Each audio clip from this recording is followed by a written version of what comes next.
Solo con educación se pueden prevenir y salvar muchísimas vidas. Y también que la gente busque ayuda, porque algo que hablamos es lo del estigma. Entonces, por lo mismo que hay estigma, la gente no quiere buscar ayuda, la gente le da pena decir que está teniendo un problema, incluso ni siquiera saben identificarlo.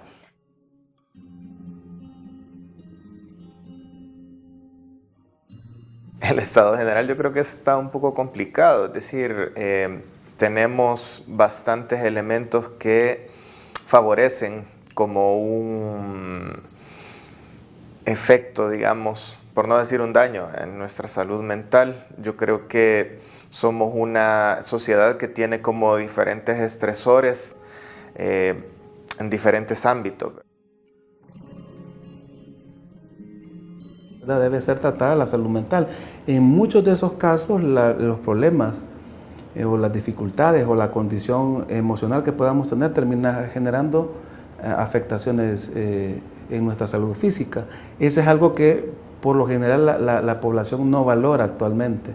Y entonces acuden a servicios médicos cuando ya están afectados, cuando el origen pudo haber sido un problema de salud mental, ¿verdad? Que no se cuidó o no se atendió en su momento.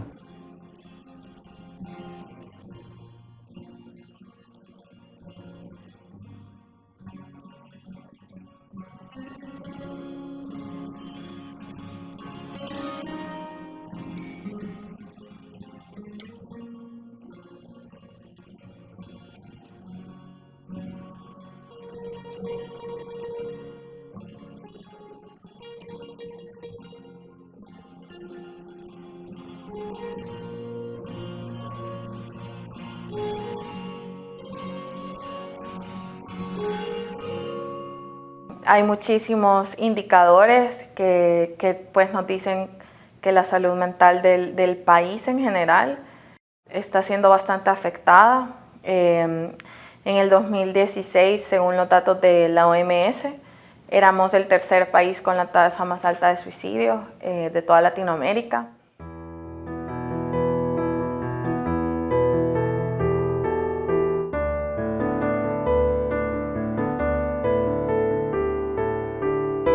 Entonces creo que, por ejemplo, los cuadros ansiosos son bastante frecuentes.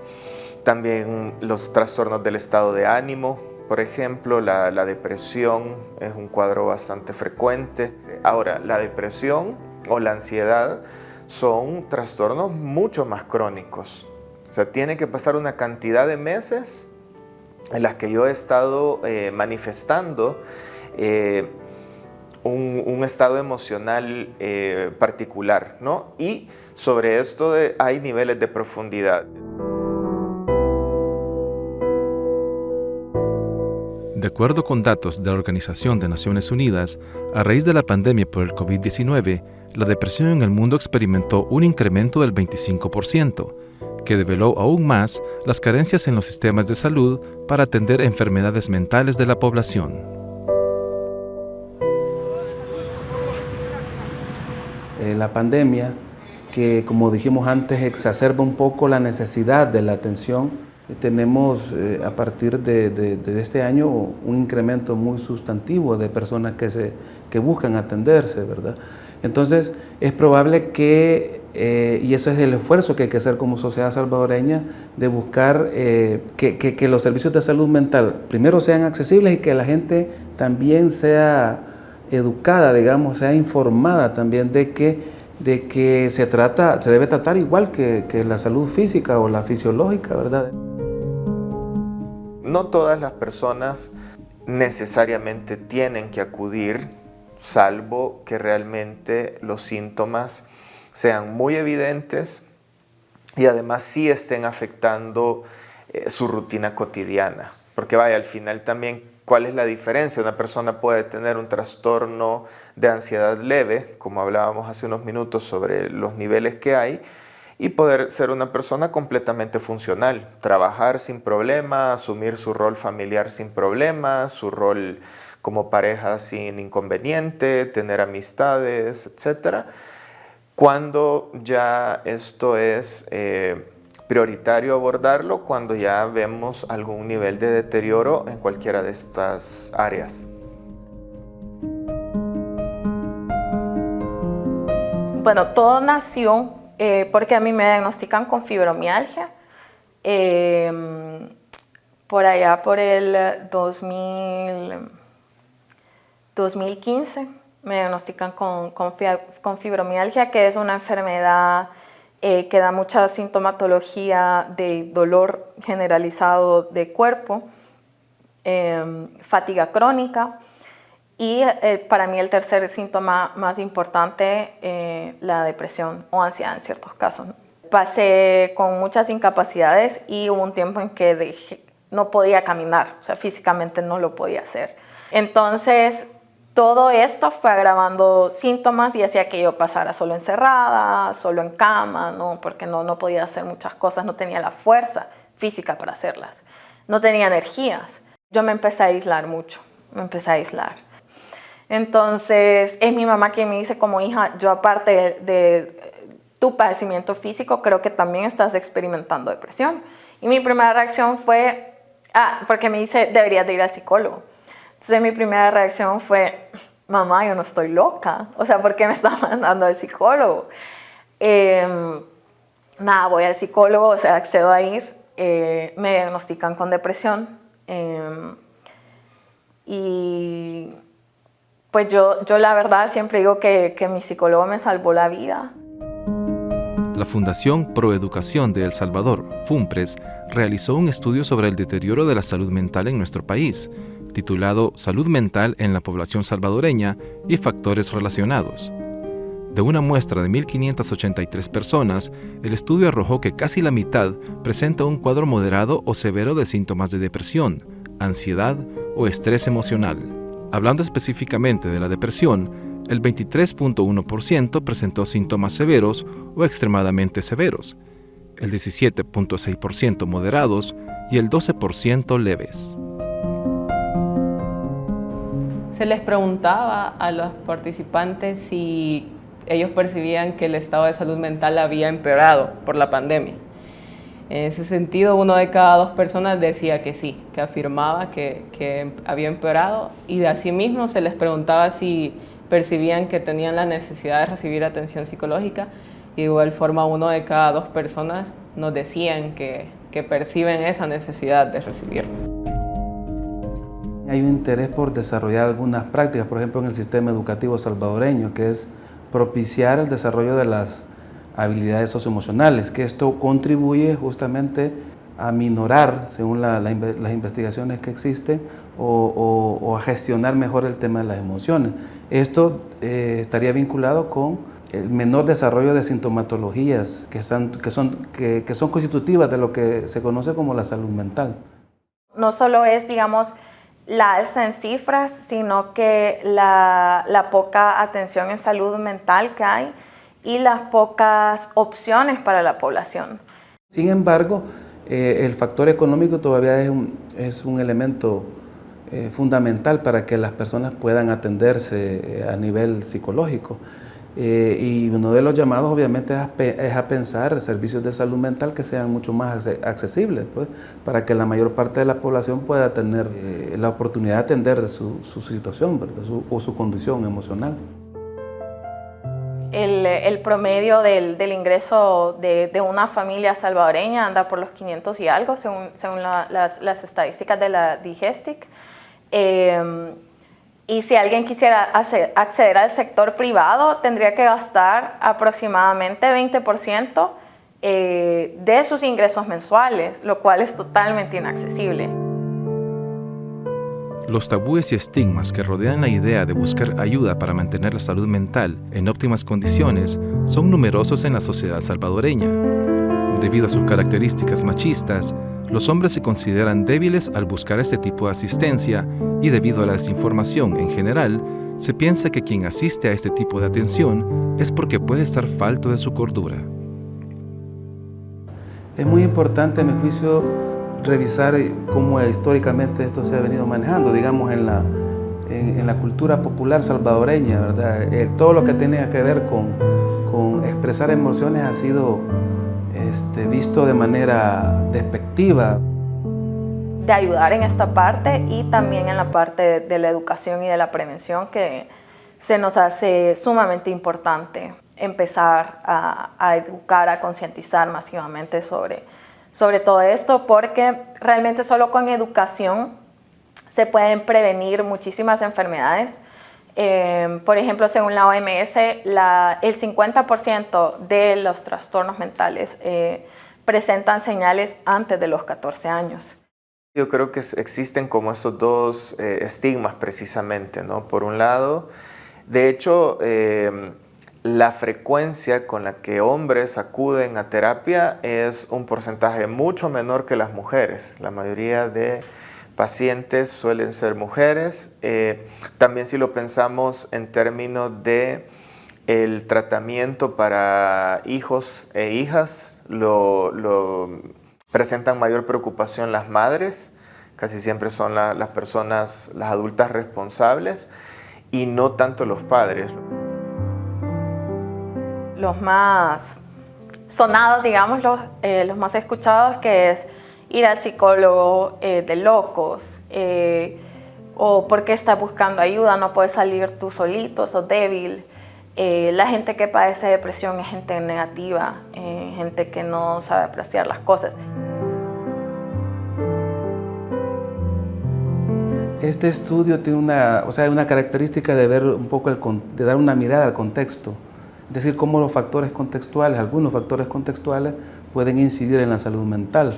Entonces ahí fue que en estos hallazgos nos vamos encontrando de que, por ejemplo, la familia, cómo está constituida la familia puede estar relacionada también con la situación de salud mental. Según el índice del Ministerio de Salud en el 2017, el país solo contaba con 66 profesionales de salud mental en el área pública. Ese mismo año, se reportaba también que se aumentaba cada año 6.000 nuevos pacientes solo de depresión, por lo que un solo profesional debía atender 1.532 casos en promedio al año. Según la ONU, en el 2020, los gobiernos del mundo destinaron en promedio un máximo del 2% de sus presupuestos para salud mental. De acuerdo con la Organización Panamericana de la Salud, El Salvador invirtió el 1.1% en este rubro.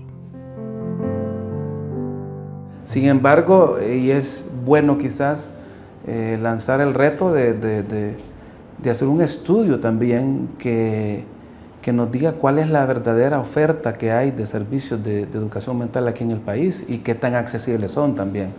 El sistema educativo, el sistema de salud salvadoreño también ha tenido algunas carencias respecto a esto. Pero claro, este fue mi caso y yo también reconozco que hablo un poco desde el privilegio, porque yo sí tuve ese acceso a un psicólogo privado. Probablemente si yo hubiera esperado en el sector público, ya no estuviera acá o hubiera tardado meses en recibir ayuda. El punto también es el nivel de urgencia, ¿verdad? Si hay alguien que lo necesita de manera muy urgente, pues en algún momento quizás sí tenga que acudir a algún tipo de servicio privado para que sea más inmediato, siempre y cuando sea posible costearlo.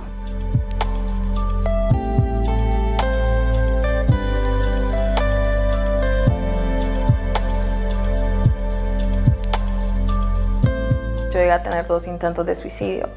Menos mal que yo entré en tratamiento en una etapa adecuada, digámoslo así, y oportuna. En mi caso, y este es mi caso personal, no es que yo me haya tardado años en buscar ayuda y que eso se haya ido desarrollando, sino que por mi misma condición física aceleró muchísimo el proceso de mi condición mental. Creo que si alguien está viendo esto y ha tenido como algún pensamiento suicida, yo creo que esa es la señal más clara y obvia para buscar ayuda.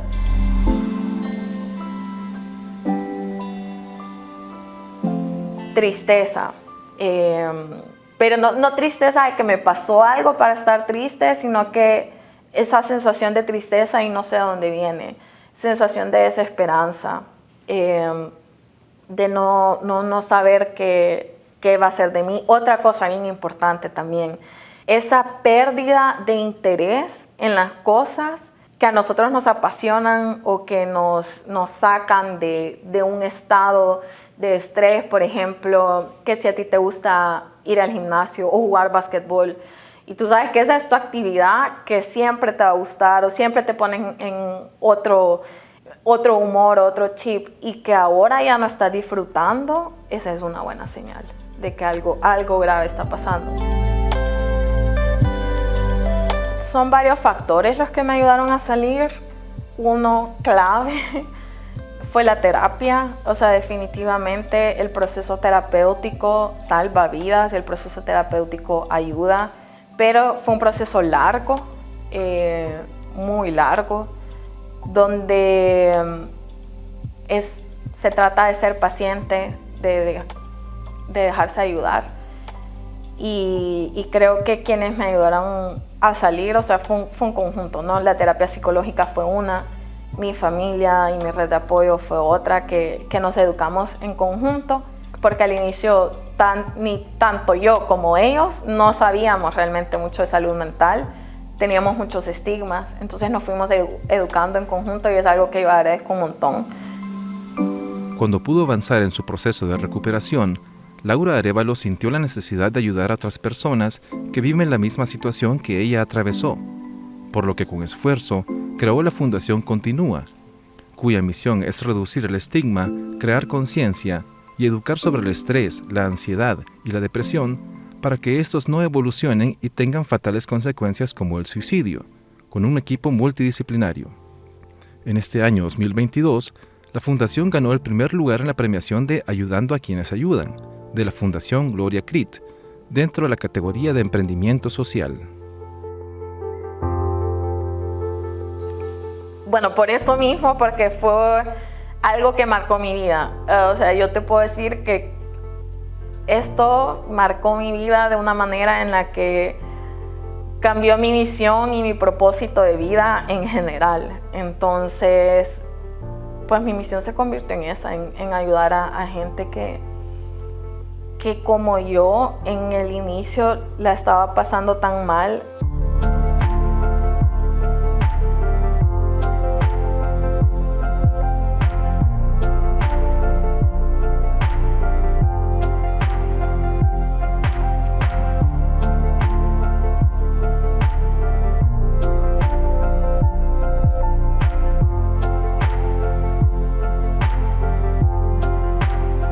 Si consideras que necesitas atención para mejorar tu salud mental o en algún momento has tenido pensamientos suicidas, puedes comunicarte con las siguientes organizaciones para recibir el tratamiento adecuado. Centro de Evaluación y Atención Psicológica FUNPRES, 7600-1531. Clínica de Asistencia Psicológica UCA, 2210-6600, extensión 429. Y la Fundación Continúa en Facebook o fundacioncontinua.com.